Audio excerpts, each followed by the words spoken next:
The BFG by Roald Dahl. Chapter 1. Sophie couldn't sleep. A brilliant moonbeam was slanting through a gap in the curtains, and it was shining right onto her pillow. The other children in the dormitory had been asleep for hours. Sophie closed her eyes and lay quite still. She tried very hard to doze off. It was no good. The moonbeam was like a silver blade slicing through the room onto her face. The house was absolutely silent. No voices came up from downstairs. There were no footsteps on the floor above either. The window behind the curtain was wide open, but nobody was walking on the pavement outside. No cars went by on the street. Not the tiniest sound could be heard anywhere. Sophie had never known such a silence. Perhaps, she told herself, this is what they called the witching hour. The witching hour, somebody had once whispered to her, was a very special moment in the middle of the night, when every child and every grown-up was in a deep, deep sleep, and all the dark things came out from hiding and had the world to themselves. The moonbeam was brighter than ever on Sophie's pillow. She decided to get out of bed and close the gap in the curtains. You got punished if you were caught out of bed after lights out. Even if you had to go to the lavatory, that was not accepted as an excuse, and they punished you just the same. But there was no one about now. Sophie was sure of that. She reached out for her glasses that lay on the chair beside her bed. They had steel rims and very thick lenses, and she could hardly see a thing without them. She put them on, then she slipped out of bed and tiptoed over to the window. When she reached the curtains, Sophie hesitated. She longed to duck underneath them and lean out of the window to see what the world looked like now that the witching hour was at hand. She listened again. Everywhere, it was deathly still. The longing to look out became so strong she couldn't resist it. Quickly, she ducked under the curtains and leaned out of the window. In the silvery moonlight, the village street she knew so well seemed completely different. The houses looked bent and crooked like houses in a fairy tale. Everything was pale and ghostly and milky white. Across the road she could see Mrs. Rance's shop, where you bought buttons and wool and bits of elastic. It didn't look real. There was something dim and misty about that too.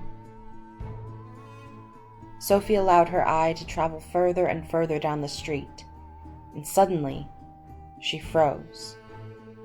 There was something coming up the street on the opposite side. It was something black, something tall and black, something very tall and very black and very thin. It wasn't a human. It couldn't be. It was 4 times as tall as the tallest human. It was so tall its head was higher than the upstairs windows of the houses. Sophie opened her mouth to scream, but no sound came out. Her throat, like her whole body, was frozen with fright. This was the witching hour, all right. The tall black figure was coming her way. It was keeping very close to the houses across the street, hiding in the shadowy places where there was no moonlight. On and on it came, nearer and nearer, but it was moving in spurts. It would stop, then it would move on, then it would stop again. But what on earth was it doing? Aha! Sophie could see now what it was up to. It was stopping in front of each house.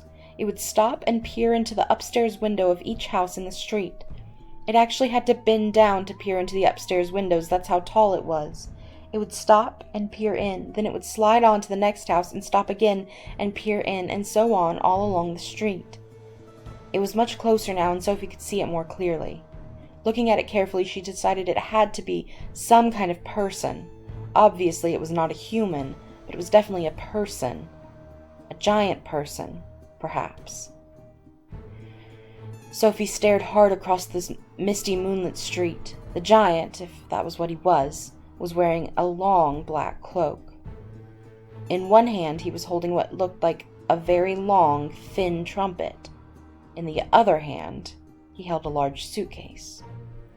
The giant had stopped now right in front of Mr. and Mrs. Goucher's house. The Gouchers had a greengrocer's shop in the middle of High Street, and the family lived above the shop. The 2 Goucher children slept in the upstairs front room. Sophie knew that. The giant was peering through the window into the room where Michael and Jane Goucher were sleeping.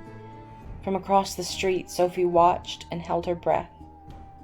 She saw the giant step back a pace and put the suitcase down on the pavement. He bent over and opened the suitcase. He took something out of it. It looked like a glass jar, one of those square ones with a screw top. He unscrewed the top of the jar and poured what was in it into the end of the long trumpet thing. Sophie watched, trembling. She saw the giant straighten up again, and she saw him poke the trumpet in through the open window upstairs of the room where the Gaucher children were sleeping. She saw the giant take a deep breath, and woof, he blew through the trumpet.